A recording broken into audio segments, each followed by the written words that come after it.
ఈరోజు పవన్ కళ్యాణ్ గారు డిసెంబర్ 22వ తారీఖు వచ్చి మన అరకు ఏరియాకి వచ్చి 105 కోట్లు శాంక్షన్ చేసి అక్కడ ఉన్న గిరిజనులందరూ కూడా ఎంతో సౌకర్యంగా రోడ్ల వ్యవస్థను నిర్మించలేదు.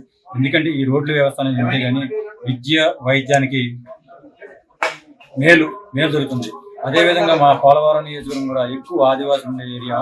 ఈ ఆదివాసీ ఉన్న ఏరియాలో కొండలలో గుట్టలలో చాలా మంది ఉండి ఈ టోలు మాత్రం కూడా పోయిన సంవత్సరం గోదావరి వచ్చే టైంకి కూడా చాలా మంది చెందారు. అగ్రిస్ట్రీకి చాలా ఇబ్బందిగా జరుగుతుంది. అదేవిధంగా మా యొక్క మండలంలో కూడా ఈ రోడ్లు నిర్మించి ముందు ప్రజలకు ఎంతో సేవ చేయాలని మేము కోరుతున్నాము. అదేవిధంగా పోలవరం నియోజకవర్గంలోని మా యొక్క పుకునూరు మండలం ముంపులో ఉందనేసి మా యొక్క మండల డెవలప్మెంట్ ఆగిపోతుంది.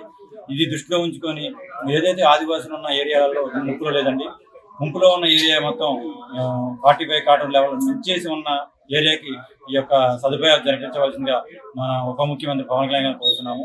అదేవిధంగా ఈ మా ఏరియా యొక్క ఆదివాసులు అంటే ఏదైతే ఛత్తీస్గఢ్ ఒరిస్సా నుంచి వచ్చి జీవనోపాధి పొందుతున్నారో వాళ్ళకి మెరుగైన సేవలు అందించాలంటే ముందుగా రూట్ మార్గం ఉండాలి. మినిమం వాళ్ళకి తాగడానికి కూడా మంచినీళ్ళు లేని వ్యవస్థ చాలా ఉండాలి ఆ ఏరియాలో.